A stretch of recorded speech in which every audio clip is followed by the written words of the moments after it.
right, a very, very good morning to you. And if I'm to really say this in the local languages, and I believe this is where the greetings really need to start from, I want to say Angoimi Drangonia, that is for the Lugala speaking people, and Aluru people, Rini Nedi, and for those speaking the other languages, I must say a very, very good morning. And that is what the stakeholders are advocating for.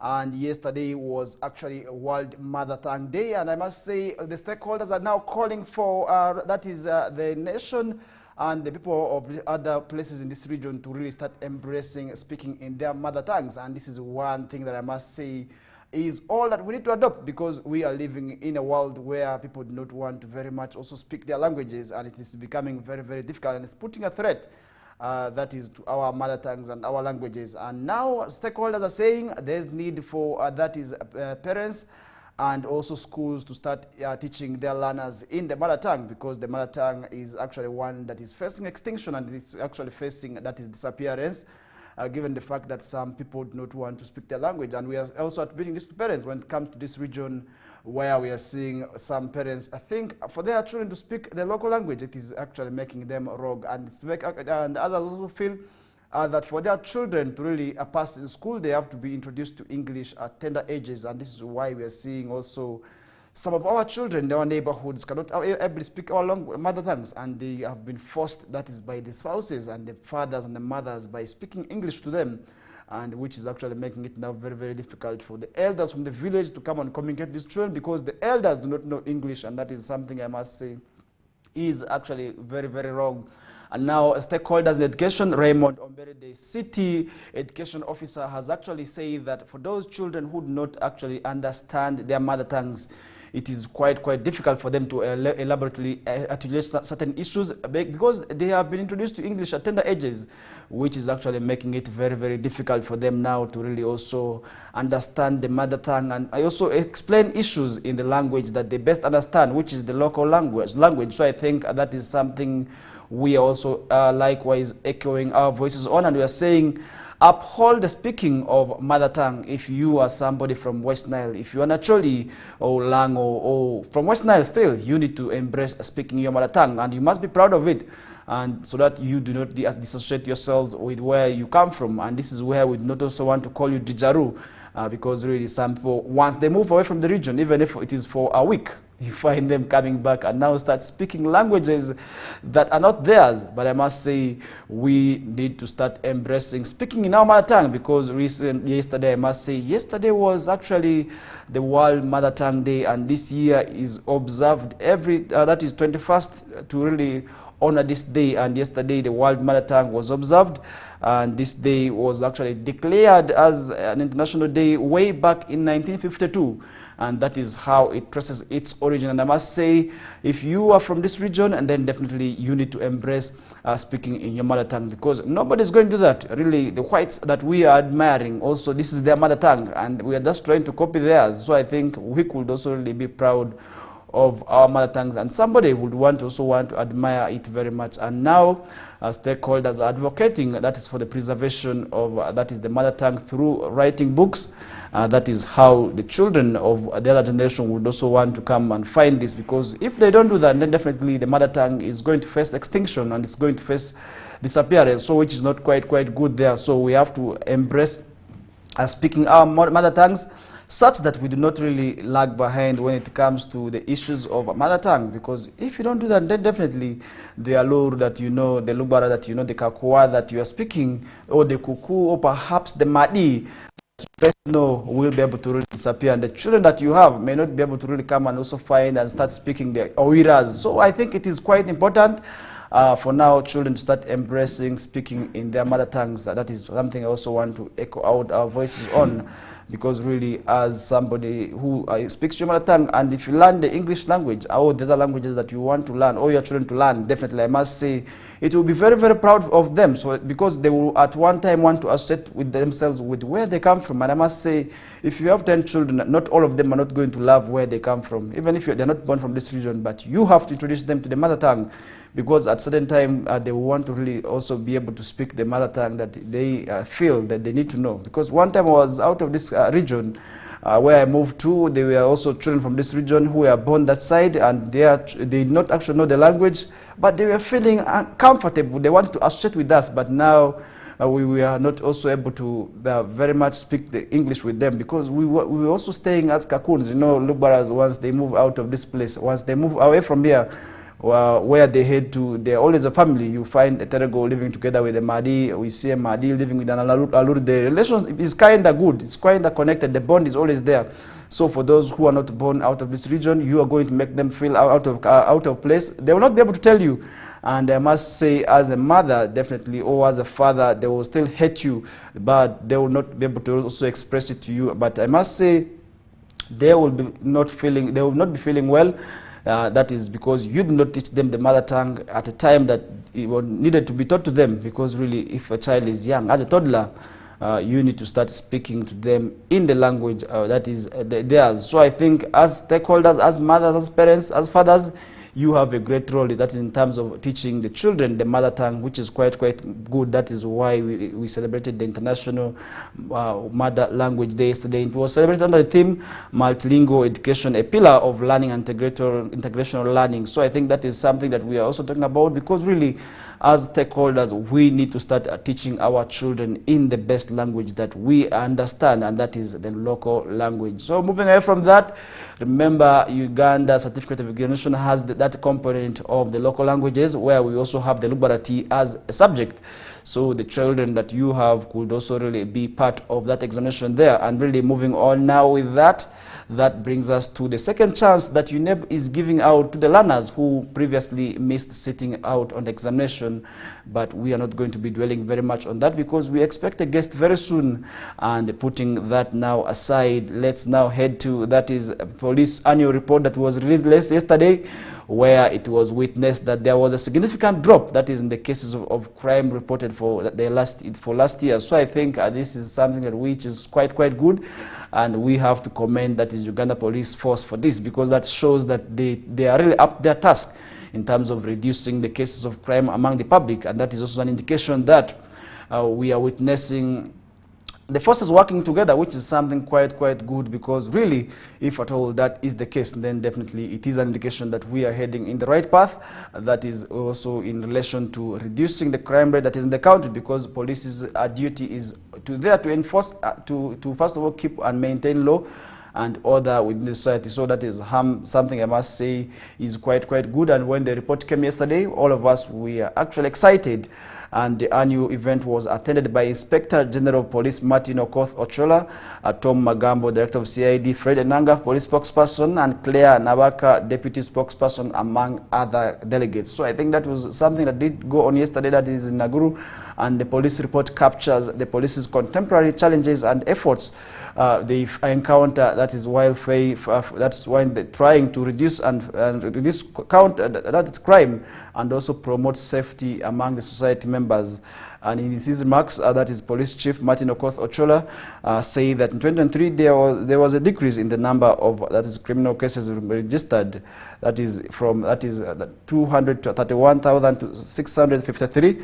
That was registered in 2022 to 228,074. That is in 2023, which is quite good there. So I think that is a good move to see the number of criminal cases registered. So I think it is also something that we need to commend the force for, and that is an indication that the force is actually working together with its sister agencies. For instance, the Uganda Post Defense Forces, we have quite seen them working together, and that is why we also have to uphold and also promote that kind of unity, because if you look at the Uganda Police Force, in most cases we have seen them very much working with Uganda People's Defense Forces. At one time or two times we had actually the boss of Uganda Police coming from the UPDF, which was something not bad, but we also saw them actually doing and delivering, that is, to the public. So I think that is something I must also really commend Uganda Police Force for. And this was released yesterday, that was at the police headquarters in Naguru. And really, I must say, it was something that was quite good, because the public was actually waiting to hear this and really also understand what they feel needs to be actually done to also help the police, because we have to maintain a society that is safe and well protected, so that we do not have tendencies of people actually facing criminal cases and really also people going to jail because they have actually done certain of these crimes, and maybe that would also really also be very, very important for them. And really that is something that we actually followed yesterday, and we are also going to be letting you know more about that. And that is why you need to also really be watching the Kokoliriko live show each and every mornings. And that is one thing that we come and always want to give you, such that you're not left behind. And remember to always be part of the show. You will be able to also understand a lot of things, and that is why you need to always watch West Nile Television Kokoliriko live show. And with me, Farish Majid, and the rest of the team, which is actually there, are determined to also let you have the morning updates, because it is usually good, really, when you wake up to us. We are here in place to let you know, as the viewer, of what is happening right from the region to the national level and internationally. That is why you need to be part of the show. And really, water shortage and power shortage recently hit, that is Moyo General Hospital, and now we also seeing that. Really, that is something I must say has been there, because we are seeing water shortage hitting the entire West Nile sub-region. And really, some people did not actually know what exactly to do when they are hit by water shortage. But really, I must say, we are also going to be letting you know that, because really water shortage, when it hits, definitely it affects service delivery, because really if there's no power, people are going to now lose their lives. And now the management of the hospital director has been tasked, that is to ensure that they address this issue timely. And because really, if that is not done so, we are going to lose our lives, our sisters, our mothers, our brothers who are that side, who may need services that could have been that is brought to them from these two very, very important, because I believe these are the two that really must be there. Because if you look at water, really without water there is nothing that can be done. There's no cooking. The people who are going to, who would want to also wash their things here and there, will not be able to really be there. Then sanitation definitely is going to be affected, and could actually result into other diseases that would have devastating impacts on, that is, the lives of the patients. So I think to avoid all this, there's need for urgency now for this issue to be addressed, because if it's not done so, I must tell you this, we are going to witness people actually losing their lives to diseases which could have been avoided. For instance, diseases that need a lot of water to be actually protected from. For instance, the waterborne diseases like diarrhea and others, cholera, all these actually need water for proper sanitation and hygiene. And without the water, really, it is going to be quite difficult for, that is, the hospital administration. And really, if National Water also and the power utility companies that are in place can do service to, that is, this hospital, then definitely we are going to be avoiding certain people losing their lives. Because those who may need oxygen, definitely sometimes we also do understand that these oxygens need to be pumped by, that is, power. And once the power shortage, and once the power supply is inconsistent, definitely it is going to also up, that is, increase. It is also going to increase on, that is, the cost of running the hospital, because the hospital will have to run on generators, which makes it quite difficult. And really with that, we are going to be running for a short commercial break, the first one for this hour, and when we return, we shall be able to also really expound on other topics here and there. And really, this is the Kokoliriko live show with me, Farish Majid. I thank you so much. In case you are just joining us right now, or you joined us right from the time we began, I want to say Afoyo Mateka, and this is resulting from yesterday. And I must say, yesterday was actually Mother Tongue Day, and really you have to embrace the mother tongue that you speak, and really that is how we head into the first commercial break of the show. Thank you.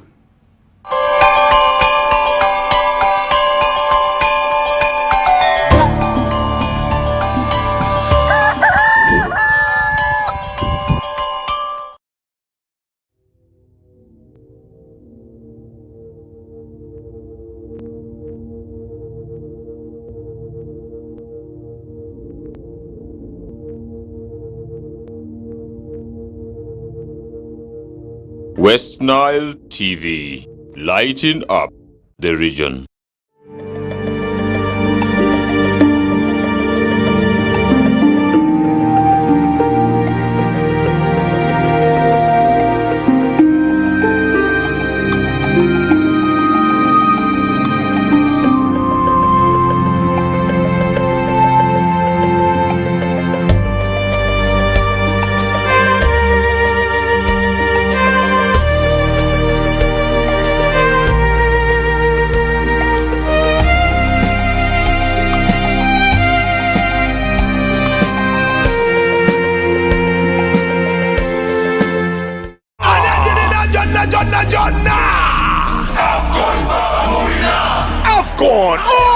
52 games live only on Star Times.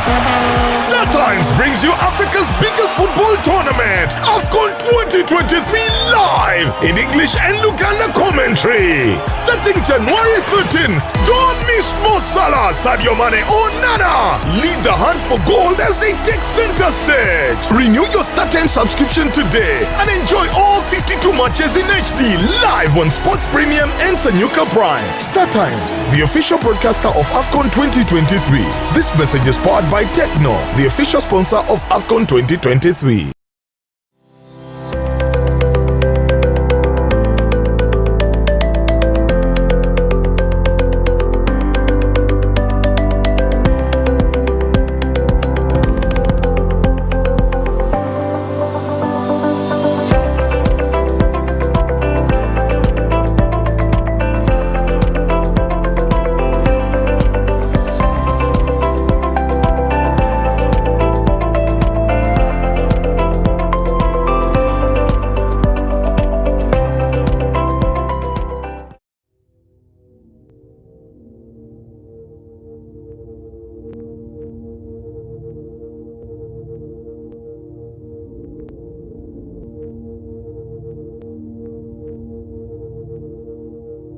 West Nile TV, lighting up the region.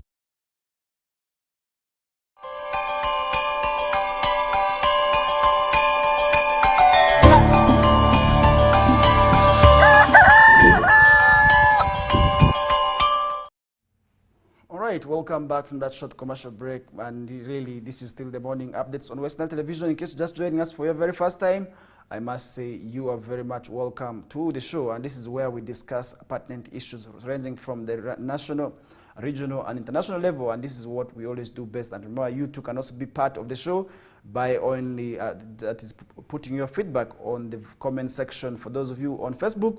And for those watching us via YouTube, you too can also drop your comments there, and we shall be able to read them lively and clearly and share them with the rest of the viewers.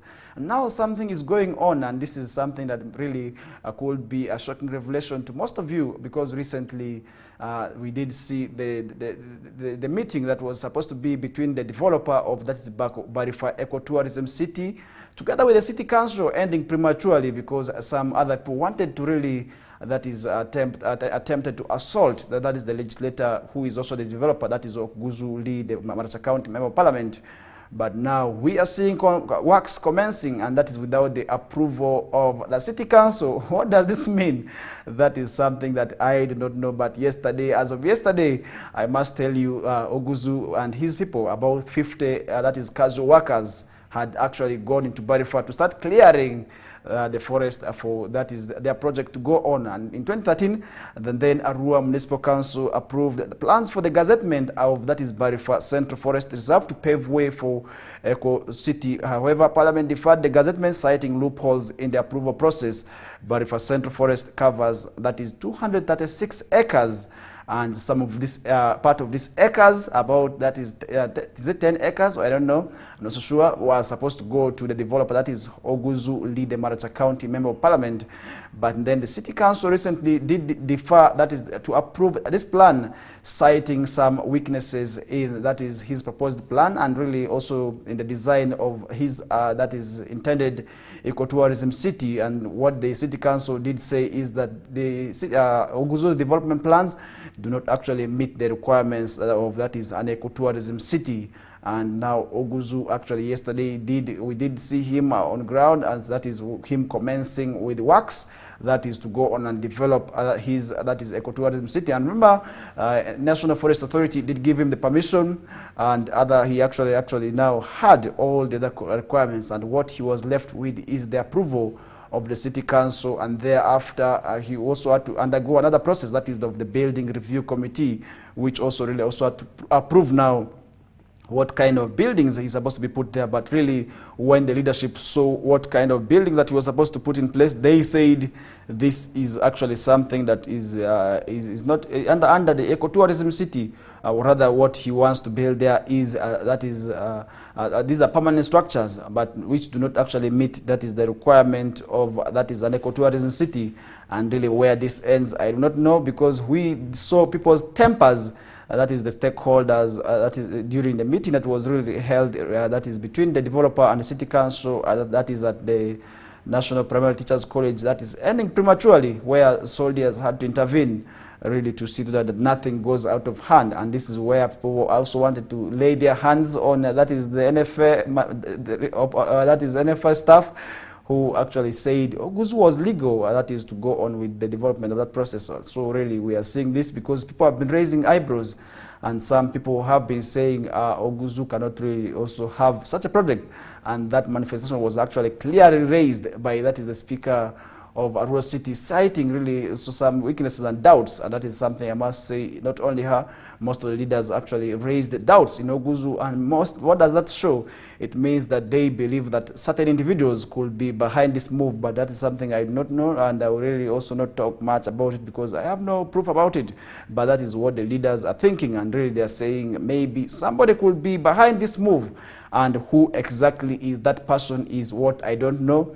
And really we are yet going to be following up on, and are we going to see the project continue to stand on, or we are going to witness other scenarios that we did witness over the years, because really this issue has not only been there, but it has always been there, and really we have seen people trying to really also destroy this project. And really Oguzu is saying what really is bringing all this is that the city council has actually failed to actually approve this plan after several efforts, and Oguzu yesterday did also confirm that really what he is now doing is because the city council has refused to approve his plan, and now he is awaiting for them to go to court, and that is where they will be able to solely also echo out their grievances. And this is where also for those people who are not appreciative of what is going on, you have the option of now running to court, so that court can maybe also put that project on hold.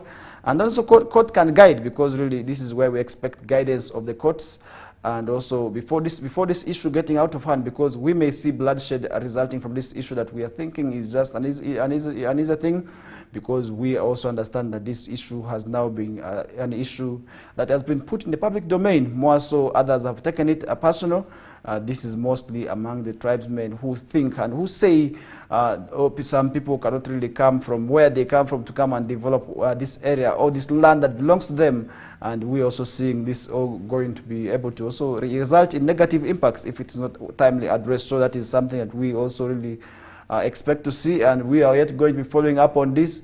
And that project actually Oguzu is saying would actually bring a lot of monies, that is for the city council, where we are going to have an ecotourism center, where there will be recreational centers, where there will be schools, where there will be hotels, which could actually also earn, that is employment opportunities for the people of this region, and also as well as earn money for, that is, the city council. So I think the physical planning committee of Arua City he recently deferred the building plan submitted for approval by, that is, Maracha County Member of Parliament, saying Oguzu needs to go back and really also make amendments here and there before the city council approves it, and really to a date that they didn't specify for him to do so.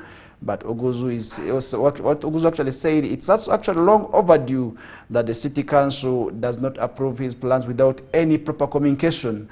That is where the issue actually also comes in, and really, if at all his plans are not approved without his approval, what does this mean, and what are we going to see resulting from this issue here? That is something that we are yet following up on. And while reading the committee resolutions in a joint stakeholder consultative meeting, Arua City Engineer Anthony Dadrua recently stated that the committee recommends for amendment of the plan to suit the tourism development plan, but then they did not actually specify any time for him to go and really also ensure that he makes this maybe these changes, and to ensure that he also comes back. And that is something that we do not actually have been following.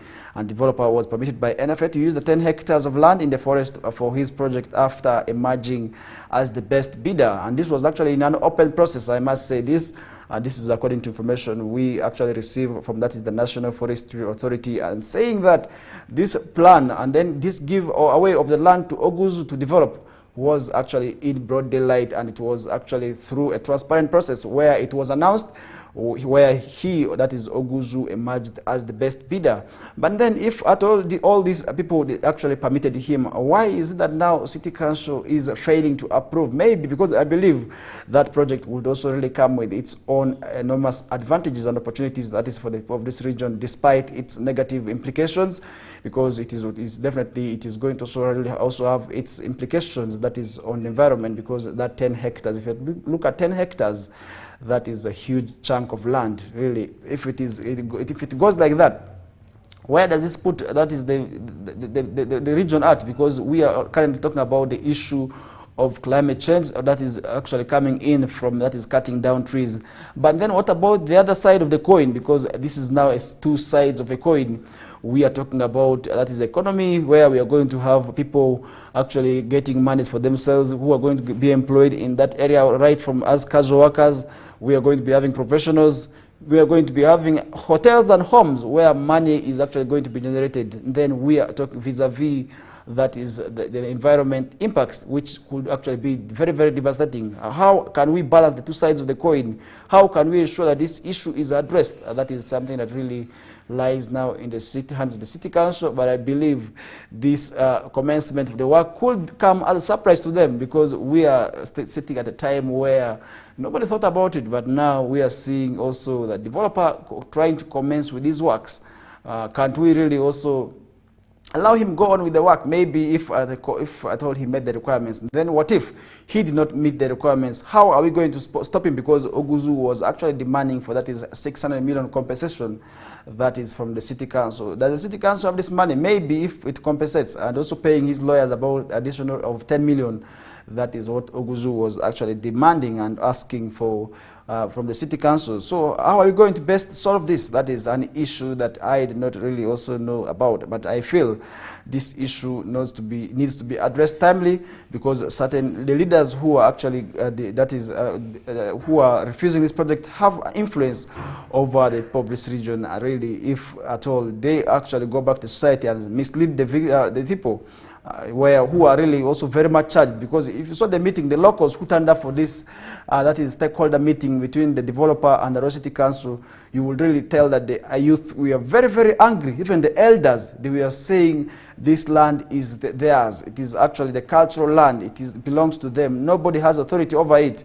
How best can we ensure that really we get back without this issue getting back, really, without, that is what we are saying it needs to happen? Because really, if that continues to go on, we may see bloodshed, we may see arrests made here and there. Maybe we may also see the City Council losing money if at all Oguzu goes on to win. That is the case, and that is where he is expecting that the City Council to run to court. I also do understand the City Council has not yet gone to court, but then maybe we are expecting them to very much run to court if they feel what Oguzu did is against the law. And really, that is something that we are also saying needs to happen. And really, if that does happen, and then definitely we may at the end of the day see that issue being addressed, because if it is not done so, we may see it going on and on. Because really, if you saw what happened, this issue traces its origin way back, and the circumstances that have been surrounded by this Barifa ecotourism saga, I must say, are very, very scary, because you see people attempting to really also do certain things here and there. Where do you see them getting charged? Definitely that would also really not be quite good there. But I must say, we are yet following up on a discussion. We shall be able to really also let you know of what happens. And I don't know, you as the viewer, what you think about the developer, and really how he can go on, really to go on with this project without really also ensuring that there's bloodshed, or maybe without ensuring that there are problems. You can also feel free by dropping your comments via the comment section, and we shall be able to really also let you know clearly of what is happening. And that is why you need to be part of the Kokoliriko live show each and every mornings. And I must say, a lot of things are happening in the world today, and in the region also so many things are happening, and that is why we come here each and every morning to let you know of what is happening. And really, that issue of the Barifa Stadium saga is something that we are yet following up on, and we shall be able to really also let you know of what is happening. And then maybe also that is something that we are also going to be letting you know of. And now, moving on, Norbert Mao, the Justice and Constitutional Affairs Minister, is asking His Excellency Yoweri Kaguta Museveni, the President of Uganda, to really also prepare for a peaceful transition, and that is something that we are also seeing here. But really, I don't know why is that people are charging for 2026 is still very far. I don't know why politics is now very much actually taking place and taking shape right now, right even from the grassroots levels, where you are seeing our councillors actually very much active. That is in the areas where they lead. You see now the politicians, right from the members of parliament, most of them are actually within their constituencies, and most of them are now spending time, more so those who are eyeing to return back to parliament. You see them very much active nowadays in their constituencies, and really that shows to us that 2026 is not very far, because we start witnessing politics right now. But really, I also want to warn them that the Electoral Commission has not given the guideline for people to start going into politics, and that is something that if you do, you are doing it at your own risk. The Justice and Constitutional Affairs Minister says this is the only thing the President needs to do, such that all the progress achieved over the 4 decades does not go into waste, as it would have been the event of chaotic change of guard occurring again. That is what Norbert Mao is saying. He's saying that really, if at all, that is the President of the Republic of Uganda, His Excellency Yoweri Kaguta Museveni, starts preparing. And that is also something we are seeing. Over time, some people have been saying, maybe also seeing the sun. Could it be that the sun is actually getting ready for, that is 2026, also to take over? That is something we do not know. But recently we did see him actually unveiling, that is the rebranding, actually, I should say, rebranding, that's the MK movement to another, that is front, which we are also seeing now it being rebranded. That's as the Patriotic League of Uganda. What does it mean? Is it going to be soon unveiled as a political party? That is something I do not know. But if you were to look at most of our political parties, most of them actually started as pressure groups. Look at the National Unity Platform. It started as a pressure group, that is of the people power, and now we are seeing it transformed into a political party. We're also going to be seeing the Patriotic League of Uganda, which has actually also attracted attention of some leaders who are affiliated to the national ruling government of the NRM, also that is subscribing to the National Patriotic League. Are we going to see them actually also moving, that is from NRM to, that is the Patriotic League of Uganda, if at all it is transformed into a political party? That is something I do not know. And I think really the 2026 election is actually going to be one that is going to be very interesting, where we may witness a lot of issues here and there. That is something that we will be able to really let you know come 2026. I don't know where to find us. I don't know how it will also find us. That is something we will be able to sort of let you know when it comes to that time. And I must say, you also need to be part of that is the following, and you also deserve to know maybe what will be able to happen, that is come 2026, because surely if that is not really done so, then definitely you will be able to certainly know why that needs to happen. So I think that is quite important for people to also really know what is happening right from the region, because if you do not know what is happening in the region, then definitely you will be able to also not know what is happening right from the region. And really that is something that we will be able to certainly also let you know, because we are there to let you know, we are there to keep you informed, and really an informed person is one that is empowered. Because really, if you're not informed, you may not be able to really know certain things that could be happening in your neighborhood or your vicinities. So you deserve to know that is everything that is ranging from your vicinity. So I think that is also something that we also need to know. Definitely, that is also something we cannot exclude, and really we have to also really also talk about. Because if you don't do that, then definitely we may also be able to be affected by certain of these activities. So I think that is also something we I want to call upon, that is something to you. And now moving away from that, the newly donated ambulance to Terego East constituency has been politicized. This is something that we are also seeing. Remember, recently the Ministry of Health has been donating ambulances to, that is the districts and constituencies, and among the constituencies that actually received this ambulance is Terego East, that is under Obiga Mario Kania, the State Minister for Lands. And now some of the local leaders via various different media platforms have been politicizing this ambulance that has been donated by the Terego, that is the Terego East Member Parliament, that is Obiga Mario Kania, to also the constituents. And now they're saying it is actually for votes, as that ambulance had been donated to, that is the entire Terego district. But really, and the minister actually came out to really clarify on this. and where he did actually also say that this ambulance was for that is Terego East constituency, as plans and efforts are underway to also donate the same to other health facilities. So I think this is something that which will be quite good, but where people start actually also politicizing, it becomes very difficult. But I must say the other leaders also really who are not who are not part of those politicizing this have actually clearly come out to also echo out their voices and say this does not really need to be done so. If the leaders are there, let them actually also embrace that is working towards service delivery, rather for them to continue politicizing each other here and there, because we are looking at 2026, really it is quite good. It is not quite good for leaders to start pitting each other here and there, because it may also result into very bad implications that is on service delivery, because it is still time. We are still in 2024. 2026 is not very far. So I think for people to start politicizing certain issues here and there, it is not quite good, because Terego East constituency is not the only one that has actually received this ambulance. Recently, we did see Lower Madi County also receiving this ambulance, and which has actually been taken to Rhino Camp Health Center 3, that is to assist, that is the referrals. So I think it is something that we also need to talk about, just like Madiokolo, we also did see Nebia receiving this. We are also seeing other areas actually doing so into receiving these ambulances that are being donated by Ministry of Health. But really, I must say, for people to politicize, then definitely they may not be able to also really understand why these ambulances are being donated, and that could also greatly hamper that is service delivery, and that is something I must say needs not to happen. If it happens, so it is also going to affect that is service delivery. So I think that is something I want to call upon each and everyone, more so those that have been politicizing this ambulance, to really desist from that, because this ambulance may also be rejected by their followers, and the followers who are the voters may develop negative implications or maybe negative ideas about that is this ambulance that has been donated by Ministry of Health. And I must say, it's not donated by politicians, as most of you do think.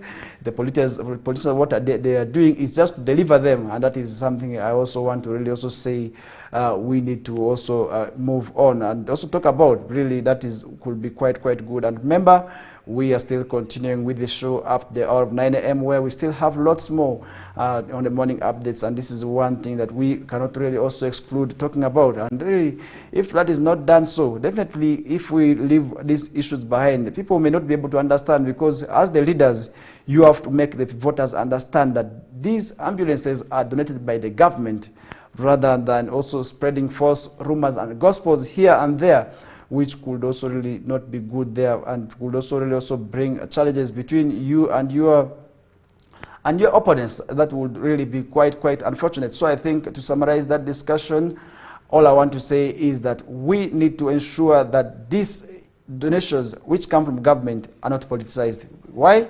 Because government may not be able to also really at the end of the day make sure that they deliver certain of these activities, because you politicize them. And then the leaders who were involved in lobbying of these ambulances could desist from them. So I think that is something that we also really need to desist from. Now, moving away from that, in 2020, that is over the years, that is in the last 5 years, we have been witnessing, that is 21,000 people killed, that is in road crashes. What does this mean? If you really look at 21,000 in the last 5 years, this is quite a huge number of people who lost their lives, that is to road crashes and other road-related accidents. So I think there's need for that is police to really ensure that they also tip the public, also really also encourage the public to also resist from these activities that could actually result into them losing their lives to these road crashes. For instance, overspeeding, also driving dangerous mechanical conditions. We have seen that is recently that the police directorate of that is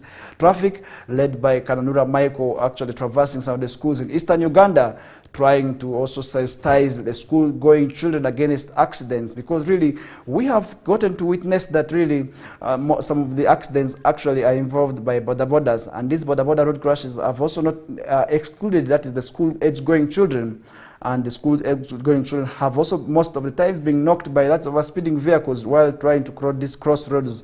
So I think that is one thing that we also have to commend the Directorate of Police, that is Kananura Michael and the team for doing that, because in Arua, they actually came last year, where we did follow them up to Arua Primary School, where they also donated about 40 helmets in partnership with Vivo Energy and other companies where they joined hands to also talk to the pupils, and the pupils who are mostly victims, that is to border road crashes, because some of these border riders actually did not actually understand why they need to be very, very cautious, because we do understand on Kampala roads at least every day there is a border person dying that is a border related accident. So I think that is something that we also need to talk about.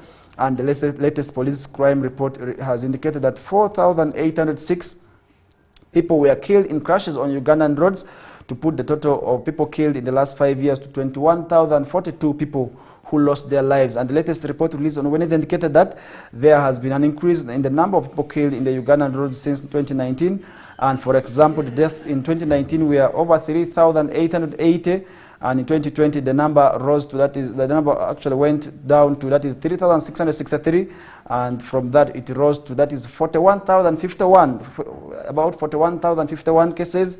That is in 2021, and from there it rose to, that is 4,534 in the year 2022, and then 4,806 that was last year. So these numbers are quite huge, and this has been the same trend for the number of people, most of those who got injured in the road crashes. That means that we are not only talking about those that did lose their lives to road crashes. What about those that actually got the accidents and got their bodies fractured? And this is where they got accidents, and then actually there are also those that got deformed from these road crashes. And then definitely that calls for each and every individual to really be vigilant. You need to be cautious. You need to be mindful of the other road users, because if you on these roads to avoid somebody dying in your hands, then you need to desist from overspeeding. First of all, you also need to ensure that the vehicle that you're traveling, or the machine that you're using, is very efficient in terms of the brakes. That is how we may also avoid these accidents or these road crashes from continuing to happen. Because if you really look at these numbers, the trend keeps on shooting up, and that is an indication that meaning each and every year many people are losing their lives. Look at our roads. The roads are not good. This is also where I want to call upon government now to work on these roads, such that when these roads are worked on, then the cases of accidents are reduced. Then the number of deaths are really also reduced when it comes to these activities happening. And really with that, we are going to be running for a short commercial break. This is still the Kokoliriko live show on Zuku channel 0073, and also online from wherever you are streaming us on. And remember, in the next hour, we are going to be having a guest, and we are going to be discussing, that is the second chance UNEP is giving to the learners, because really some of these learners, more so those who sat last year's exam, who are actually the last cohort to sit the examination under the old curriculum. And really, it is now 4 years that the curriculum has actually been amended. The 4 years actually now they are now in their 4th year. That is actually of senior 4, and meaning they are going to be sitting their exam under a total different assessment, because for them they actually learned under the competent system. And really, I don't know how ours was. If at all this one is said to be competent based, the guest will be able to really also explain more into that. And remember, for you to be part of the show, feel free to really drop your comments. Later on in the show, we shall be able to also really read them here and there, as he'll be able to also tell you who exactly qualifies to sit under these exams. For now, allow me running for a short commercial breather, and when I return back, we shall be joined by a guest to also really let us know what this second chance UNEP is giving to the viewers, the candidates who want to sit, means to them. And then with that, it's the commercial break. And when we return back, we shall be able to really expound more on to that. Thank you.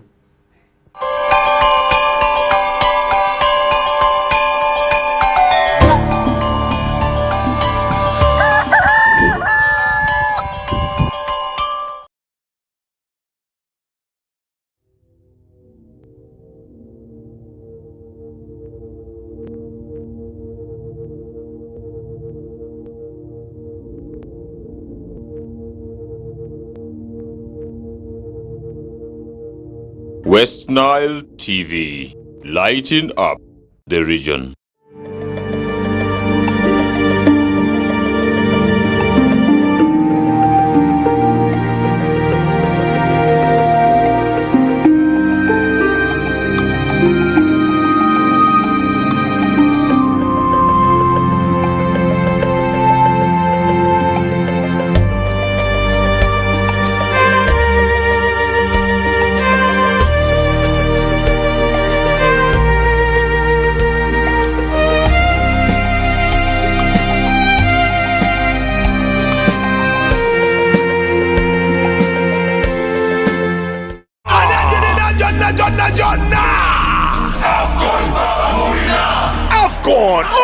52 games live only on Star Times.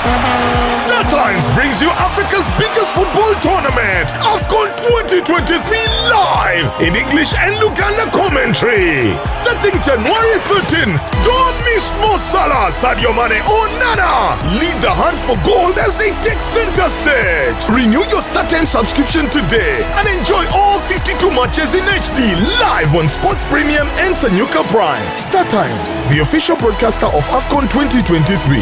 This message is powered by Techno, the official sponsor of AFCON 2023.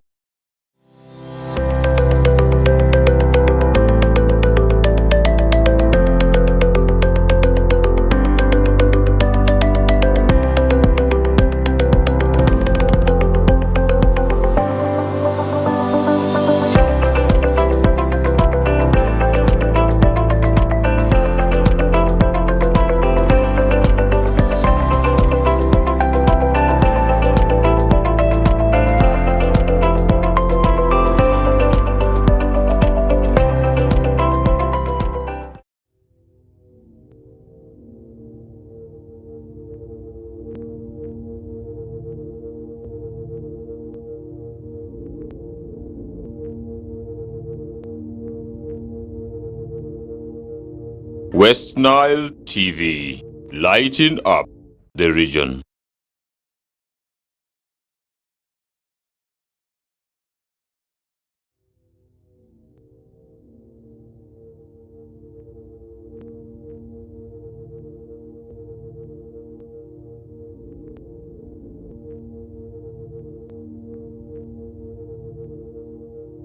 West Nile TV, lighting up the region.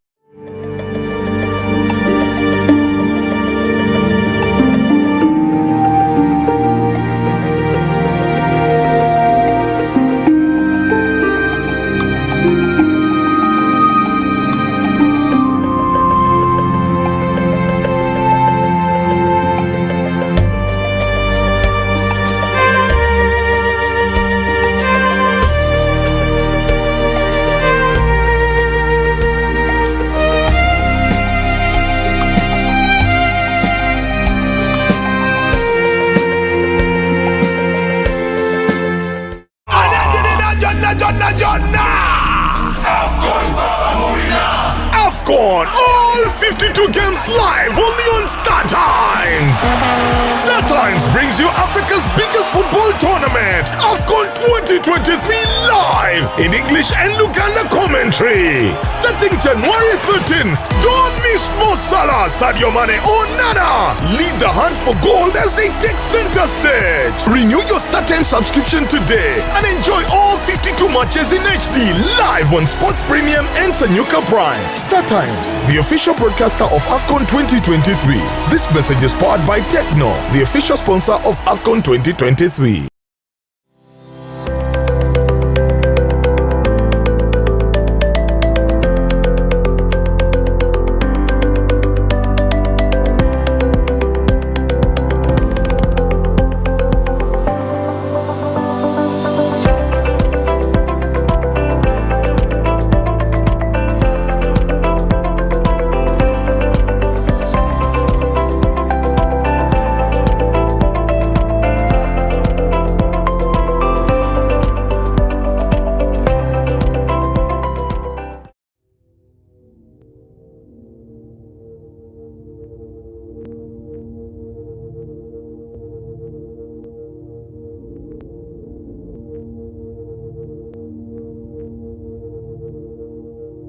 West Nile TV, lighting up the region.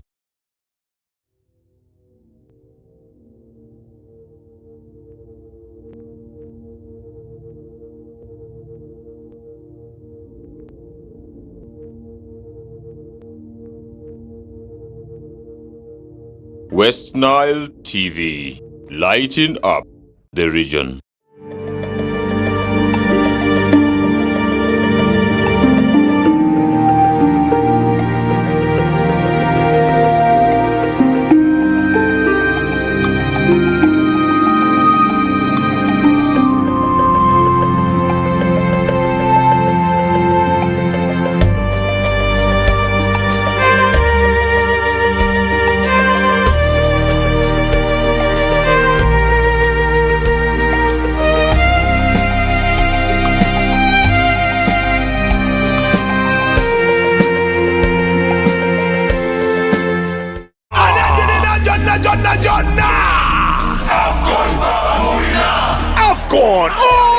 52 games live only on Star Times. Star Times brings you Africa's biggest football tournament, AFCON 2023 live in English and Luganda commentary. Starting January 13, don't miss Mo Salah, Sadio Mane or Nana. Lead the hunt for gold as they take center stage. Renew your Star Times subscription today and enjoy all 52 matches in HD live on Sports Premium and Sanyuka Prime. Star Times, the official broadcaster of AFCON 2023. This message is powered by Techno, the official sponsor of AFCON 2023.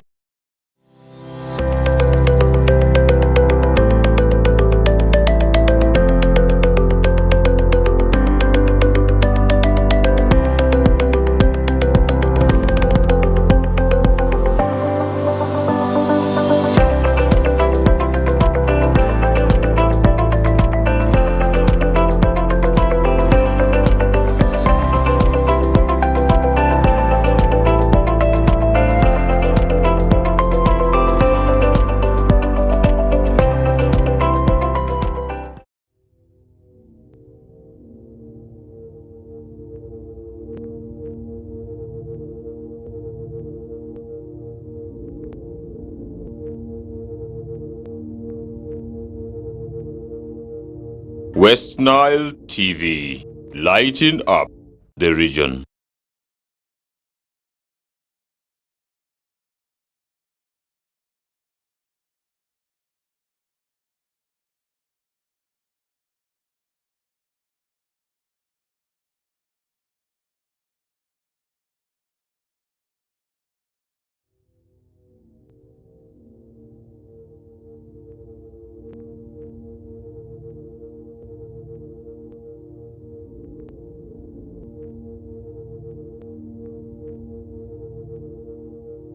West Nile TV, lighting up the region.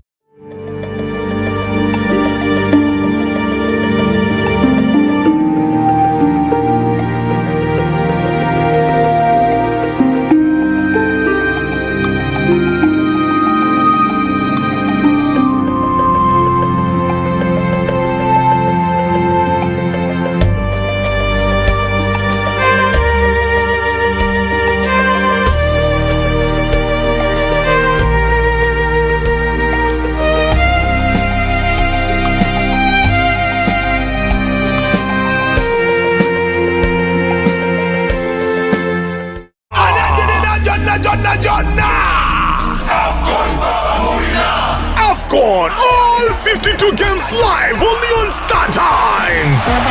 Star Times brings you Africa's biggest football tournament, AFCON 2023 live in English and Luganda commentary. Starting January 13.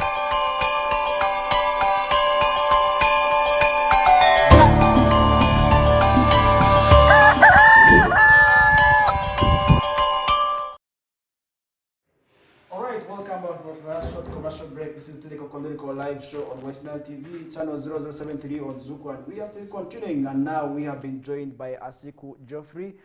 He is a senior education officer with Arua Central Division, that is in Arua City, and we are going to be discussing that is issues related to the second chance. That could be a second chance, or it could also be a final opportunity, because usually they say opportunity knocks once. And this is actually the opportunity now UNEB is giving out to the candidates who did not actually make it, and also those that he will be able to explain to us maybe who qualifies to sit under this kind of exams, because really the last cohort under the old curriculum actually did receive their results. They already know how they performed. For those who did not really make it, maybe who did not actually also sit for these exams, now have the second and last chance for them to sit under these exams. And now, if I can be able to really also bring him on board to introduce himself first of all, and also to let us know maybe who exactly qualifies under this new arrangement, or maybe under this arrangement that UNEB is putting in place, and then maybe when these exams will be able to be organized, that will be quite good. But for now, allow me first of all introduce him on the show, and to also introduce himself to you, the viewer. You're most welcome, Mr. Siku. Yes, good morning to all the viewers of West Nile TV. My name is Asiku Geoffrey, the Senior Education Officer, specifically work in the Central Division. Yeah, it's true. Last year when examinations were being administered, and the concern was all over that what next, because we all know that there was change in the lower secondary curriculum, and that was to come to an end last year. Now, when last year's examinations were being administered, so people were asking a lot of questions. Now, if this is the last set, what will happen to the candidates who didn't sit, who perhaps will sit and fail the examination? We kept telling people to be patient, and the UNEB will know exactly what to do. And I want to say that we were very happy that on the 1st of February this year, UNEB wrote a letter to all the district education officers and area supervisors of UNEB, telling them what best to do. And in this circular, UNEB clearly stated that there will be examination organized for candidates using the old curriculum, particularly targeting those who didn't get the required grades they intended to get. There were 3 categories of learners or students that UNEB mentioned in their circular to us. One, as I said, the candidates who sat for examination but felt they did not score the required grade in the last examination. So that candidate qualifies to sit again using the old curriculum. What does that mean? That means that if my intention was to get Division 2 or first grade or second grade, or I was specifically prepared, I know that inside me, I only want to get first grade, but then I obtain third grade, you qualify to sit again, such that your dream can come to live. Now, if you felt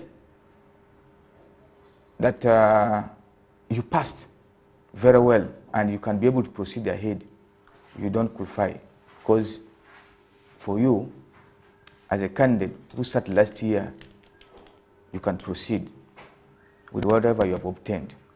Now, the second category of learner, or the students, are those who registered to sit for UNEB, but because of some other reasons, they failed to sit.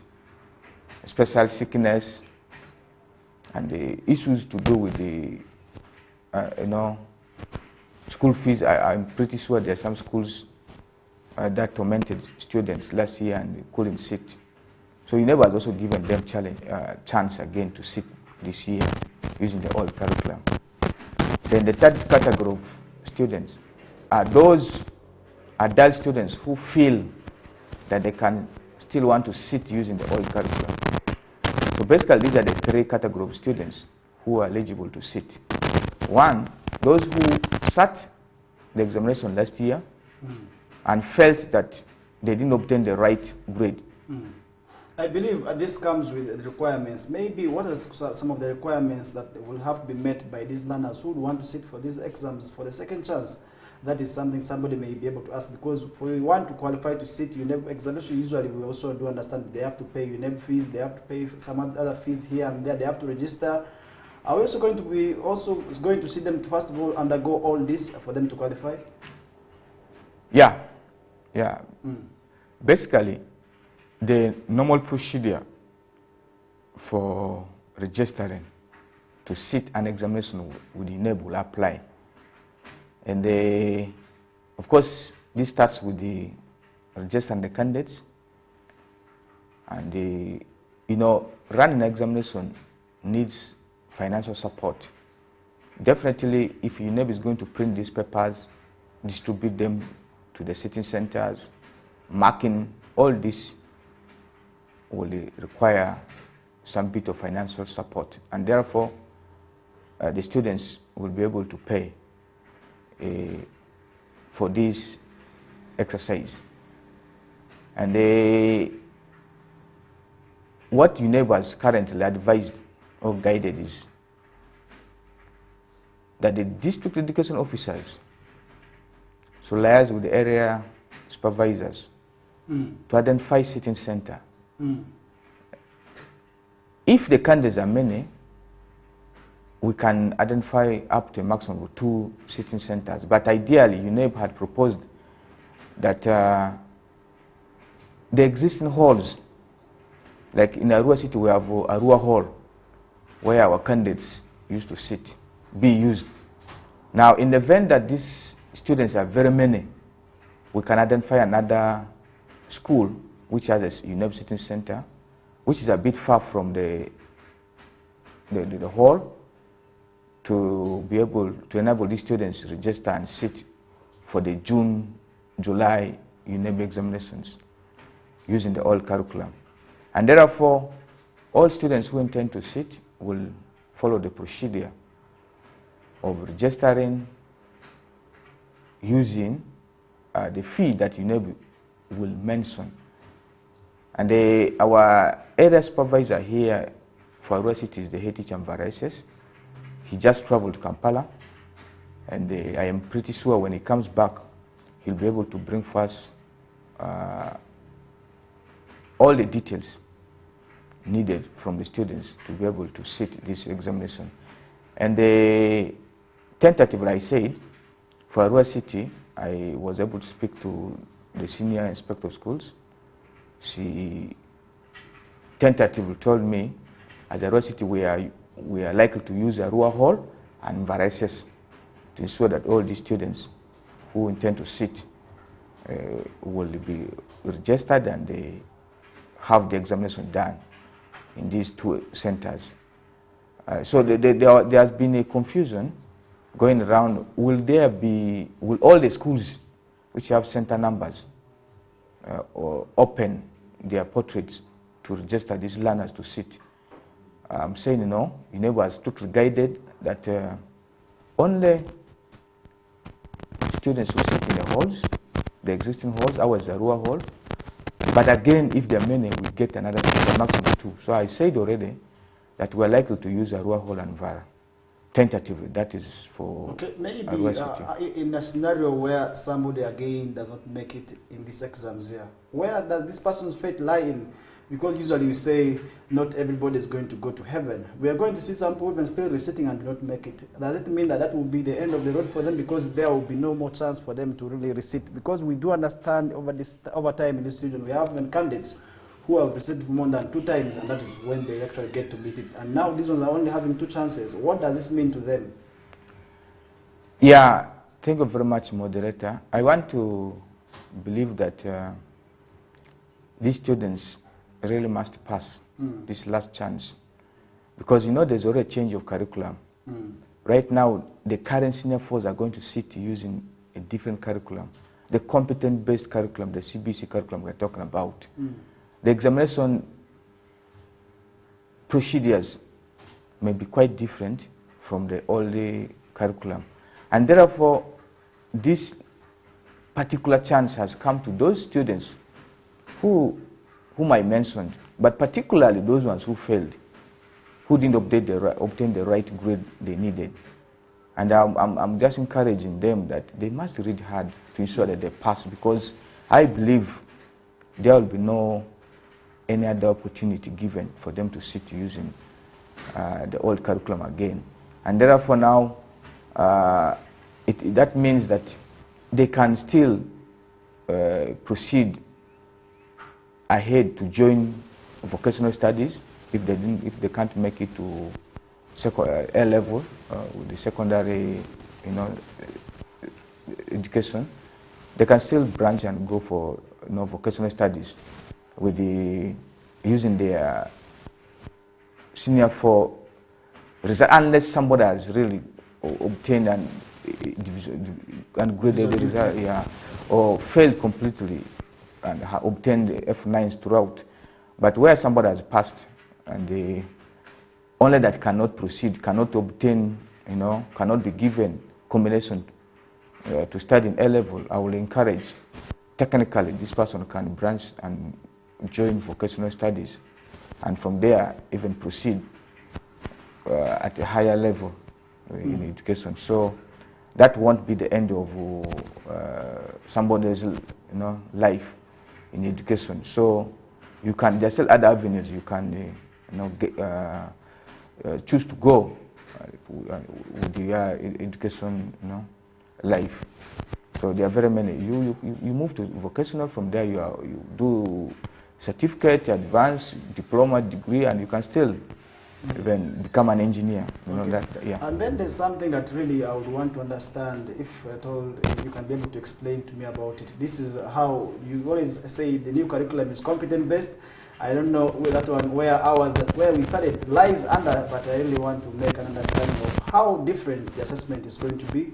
That is in relation to the new and the old curriculum. What differences are people bringing in to ensure that maybe the examination is going to be different? And what is going to be there? How is it going to affect the learners? Because usually now there's fear that under this new curriculum, there are usually fears that there's no way we're going to transfer from one school to another. There's no way. How true are these stereotypes? Because really the information that is really among the public in the new curriculum also is still lagging because it is still new, and I do understand with time maybe people will be able to understand the new curriculum, which is said to be competent based. How is the difference in terms of the two? Thank you very much. The difference here is that the old curriculum was knowledge based, and this curriculum is competent based. The things that the teachers do in this new curriculum reflects or brings up the competence of learners. And learners are supposed to think critically and do things for themselves. And the belief is that after somebody completing O-level, the person should be able to come with new ideas and develop or make a living. Not that you finish like how the old curriculum was, then you become, you seek job. But this curriculum is trying to make people become job creators. After completing, you create your own job and start earning a living, other than just seeking and waiting. And its examination, the difference is that throughout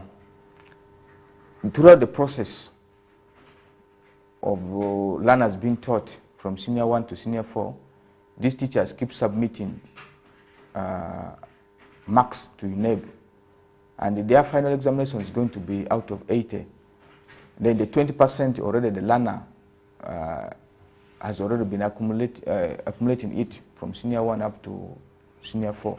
So as the teachers are teaching these learners or the students, they keep giving them activity of integration, they keep marking, recording these marks and sending them to UNEB. So all these marks will be added, and they will account for 20%. Then the final examination that they are going to sit will account for 80%. That is the difference. And that's why if you have been using the old curriculum, sitting or passing may be a bit hard because you don't have already something 20% with the UNEB. So ideally, that's why we're saying the old curriculum has got the difference between the old curriculum and the new curriculum do exist, and therefore it is very prudent that the last chance given to these students should be used maximum by them to ensure that they really end this old curriculum and then leave the new curriculum set of students to continue with their studies. Okay, maybe if you can be able to really make an assessment or comparison of the two results that were recently released, I must say there was some bit of improvement, that is the UCE compared to the PLE, and we did see some of the schools that had taken long with registering first grade doing so more so when it comes to even to the city level here, where we saw excitement among the learners because they maybe passed very well. And that could have been maybe the efforts because they knew really that this was the last chance for them. They had to work extremely harder, and this is where we also could have seen this improvement coming from. And really, if you can give us maybe an assessment and then the factors that contributed to this, that would be quite good as we summarize the discussions, because we're just remaining with some few minutes to really also hand the discussion and as we head into another commercial break. But really, if you can be able to really also let us know of what caused this, because really we did witness this excitement, because from the schools we did see them registering high numbers of first grades. The numbers of first grades actually increased right from the entire region, where we did see schools, actually the traditional schools also really registering some bit of improvement.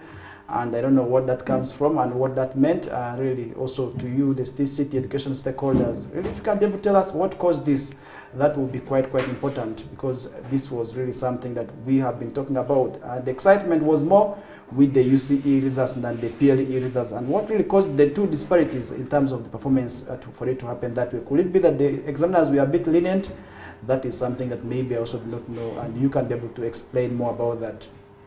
Yeah, thank you very much, moderator. I really don't want to say that there was equality being compromised in this examination process.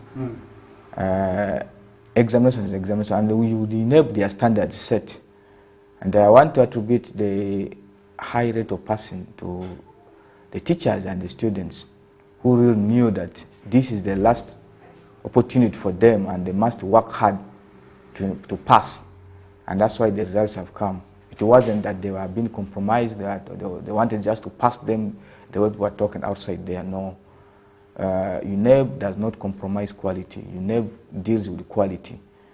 And once you fail with UNEB. So once you are passed, you are passed. Therefore, the passing, the high rate of passing was the efforts of teachers and students who worked together to ensure that success must come, because they knew that it was the last chance. And because I said earlier that people are not anticipating that a chance will be given again for failures. So even the candidates took this examination seriously, knowing that it's my last chance. If I fail, I will have to go back to senior one and start fresh using the new curriculum, because you can't resit using the new curriculum. If you've been in old curriculum, you failed, and then to resit senior 4 again, it won't work for you. So they really worked harder, and the teachers taught and gave the students their best. And the school management, all the stakeholders came in and they supported this, and that's why the results were overwhelming, and they were all very okay. And that's why now we're saying this is the way to go. Going forward, we should go with the same spirit. We should come together as stakeholders. We should encourage students. They should see examination as the final thing in their life, that I must prepare and pass this so that I can be able to proceed ahead. You know, students sometimes fail because there's a laxity. Who have been failing, students are lax. Some of them even don't have, you know, the vision why they're in school. But as I've said, this one was quite different and it was unique, because all the students knew they had a vision, they had a direction, that this is the last opportunity. I must excel. And with determination, you will always succeed. And the determination that made these results to come. Thank you. All right, maybe also your final words. Thank you so much for coming through, and really if you can also be able to make your final say as we come to the close of the discussion. And really I also want to appreciate you for coming through and sensitize the masses, because most of the people do not know about this UCE, a second chance examination that is being organized. Actually the information could be lacking, and now somebody out there could also have now understood what it means, and they will be able to so prepare, and this could actually be the second chance to proceed to A-level or the other institutions. And really if you can have the final say, that would be quite good. But I must say, I always appreciate you for coming through and also talk to the masses, because this is one thing that we are here for, and this is West Nile Television. We are there to enlighten the region, and one way we are to enlighten the region is also giving chance for the people to understand information, and that is why we are always here each and every morning from 7 a.m. to 9 a.m. Thank you. Yeah, thank you very much. What I can say to all the viewers is that all those who are watching us live, if you have a student, if you have a child who didn't make it, who obtained a grade that he didn't deserve, please, let's encourage this child, let's encourage this student to come and register and have the last chance to better his grades. And to all those who encountered problems last year and because of that they didn't sit, you have also been given an opportunity. And those who intend to, those adults who feel they still want to sit again using the old curriculum, the chance also has been given back to you again.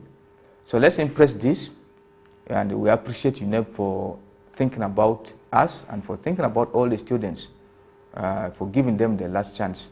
This is a very great opportunity, and please parents, let's not miss this. All right, thank you so much. That is Asiku Geoffrey. He is the Senior Education Officer for Central Division under Arua City, and he has elaborately explained to us what the second chance UNEP is giving out to the learners who would wish to sit the examinations under the old curriculum can do, and what exactly they can actually do to really be part of these examinations. And I really want to thank him so much for coming to Western Television and also talk to you, and you who could actually be in need of that information. Now you have it. That means that you need to start preparing now, because according to information we also got from UNEP, there is not going to be teaching, there is also not going to be any special preparations, but you rather have to prepare your own self such that you can actually be part of this examination and excel in them. And really, if you fail maybe in the other examination, and over the years, if you could have started maybe your examination even 5 years ago and you did not make it, you can still be part of the examination. All you need to do is just be prepared and ready. Start reading the books, and maybe in this remaining few months, this could be your life changer. This could be the game changer in your life in terms of proceeding with that is education. And for those who do not have the papers, who actually remain maybe in senior 4 and did not sit the exams over the years, you can also still register now and be part of this examination. And really with that, we come to another short commercial break. And when we return back, we shall be able to come back and summarize the discussion with sports. And yesterday we did have Champions League games, and really Arsenal was edged 1 goal. Really also we did have regional leagues, and which team did beat the other. We shall be able to summarize the discussions with that. For now, it's a short commercial break. Thank you so much. Thank you.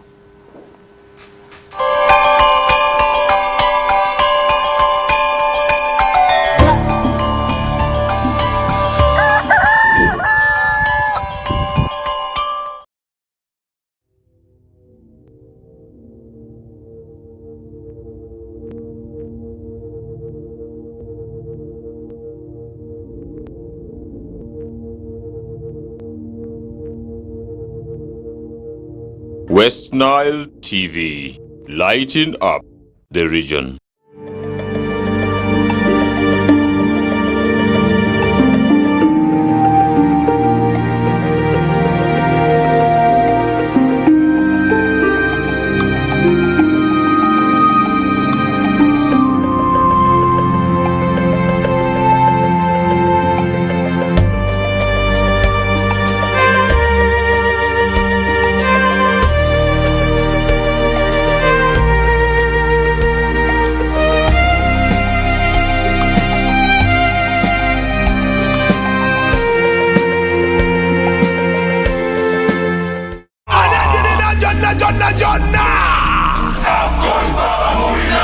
AFCON, all 52 games live only on StarTimes. StarTimes brings you Africa's biggest football tournament, AFCON 2023 live in English and Luganda commentary. Starting January 13, don't miss Mo Salah, Sadio Mane or Nana. Lead the hunt for gold as they take center stage. Renew your StarTimes subscription today and enjoy all 52 matches in HD live on Sports Premium and Sanyuka Prime. StarTimes, the official broadcaster of AFCON 2023. This message is powered by Techno, the official sponsor of AFCON 2023.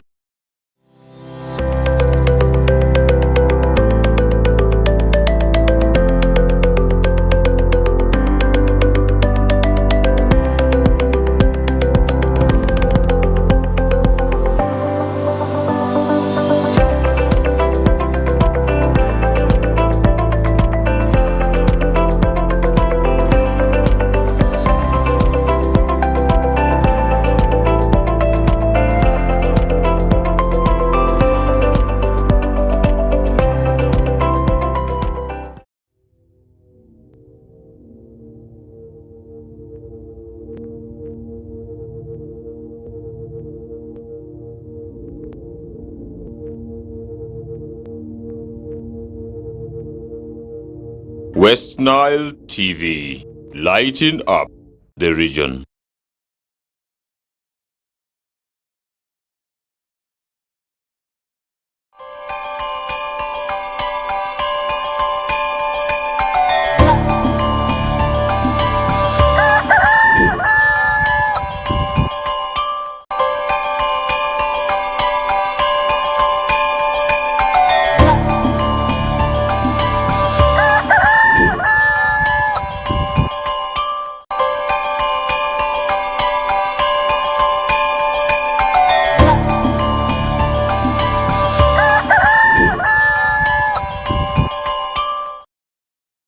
All right, welcome back from that short commercial break, and now we are in the last segment of the show. That is the Kokoliriko morning updates, and usually what we do, we summarize it with sports, and we are not here for waste of time, but we are for Kokoliriko, and we also have to give you the aspect of sports. We do not want to leave you out in terms of anything that you feel that you must know.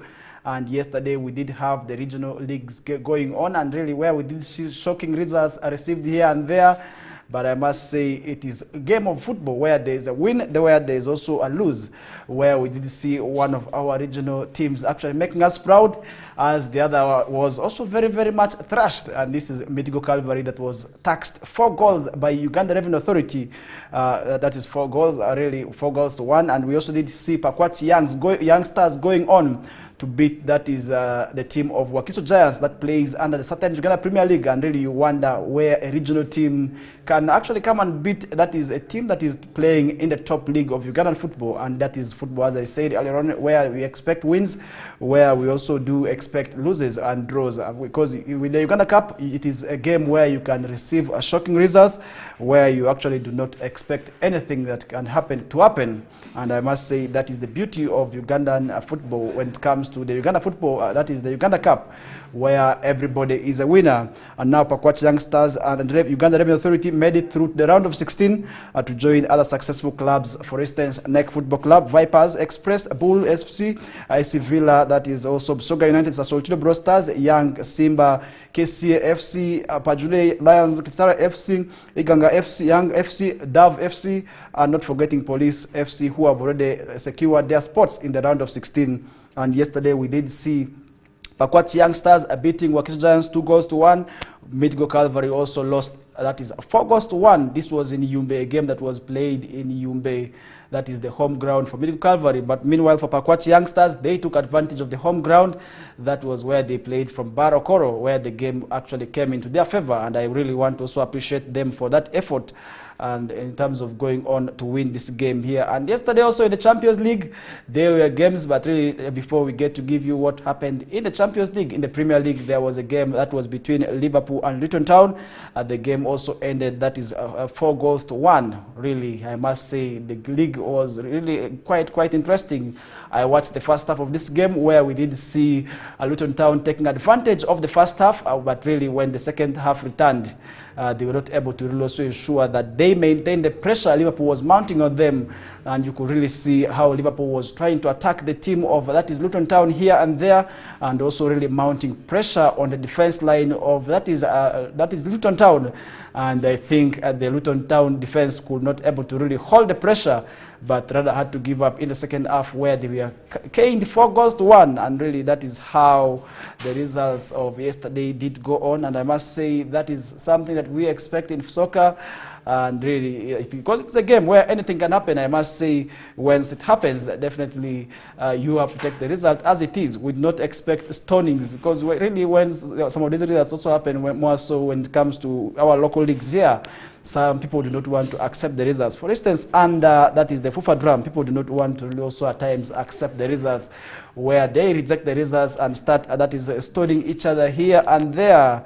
And really, I must say, after holding the game for 90 minutes, Arsenal could not really ensure that they succeed in holding the pressure till the 94th minute. That is where they actually gave this goal. That is a goal that was scored by, that is Goleno Otavio. whose goal came in the 94th advantage, that is to give advantage to the hosts, that is FC Porto, to take advantage of the first leg of the Champions League round of 16, where they did edge Arsenal, that is just by a goal to nil. And now the second return leg of this game will be able to come through, where Arsenal will now be able to host, that is the team of FC Porto, where we expect them to beat, that is the team of FC Porto, more than 2 goals. Now, that is something we are yet following up on. And when the right time comes, we shall also let you know of how that game comes to a conclusion. And yesterday, we also had another game on card that is under the Champions League, where that was between Napoli and FC Barcelona. And really, the game ended in 1-1 draw. And where we did see Barcelona score, that is, we did see Zambo Anguissa score for, that is for Napoli. And Barcelona also scoring through, that is Robert Lewandowski there, and really that is something that we also really saw how the games ended. And really, I must say, the Champions League is a game of men.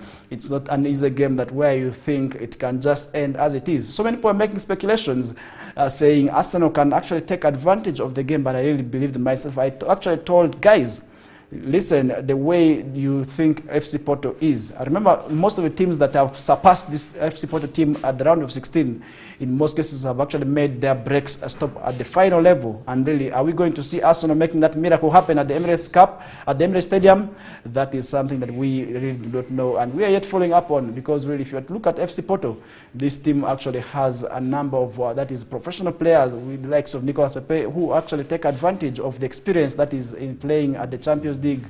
And now, unlike Arsenal, whose players are still very much young, because Arsenal is a team that is very, very much young, with most of the players not featuring under, that is the Champions League there. And really, I want to put that discussion now to a closer, and that is the bit of sports that we had for you. We shall be able to really return tomorrow with the same, that is the Kokoliriko live show, where we give you insights, where we give information touching all aspects, where we would not really limit our discussion. And today we had, that is Anguyo Geoffrey, the Senior Education Officer for Arua City, also to explain to us the second chance UNEB is giving out to the learners. And really, I want to appreciate each and all of you for being part of the show, and really also watching us from wherever you did. I want to say thank you so much. And for Matek, I also want to say Awadifo, because yesterday was World Mother Tongue Day, and really we cannot exclude that aspect and the identity of where we come from. If you are a West Nile, you must be proud of West Nile as a whole. You must be proud of Northern Uganda. You must identify and really also have an identification with the roots of where you come from. And that is why the World Mother Tongue Day is all about. And really, I also want to thank my producer, that is a Senior Dizon Pro, and not forgetting the very, very beautiful camera woman. I do have a camera person who is a lady. I also want to very, very much appreciate her. That is Aita, for always making me also look that handsome on your screens. And really, with that, we come to a closer of today's discussion as we pave way also for the Ayola Zanese team that is led by Mokulia Lawrence. Today, also to let you know of what is happening in the world of news. This is for the Lugbara speaking community, where I must say you need not to really miss out on what you want to know, because definitely for the Lugbara speaking community, we are talking about the World Mother Tongue that was yesterday. Then the news is coming for you in the language that you best know. So make it a point not to miss. But for now, I'm out of the studios. Wish yourselves a very, very good day. Thank you.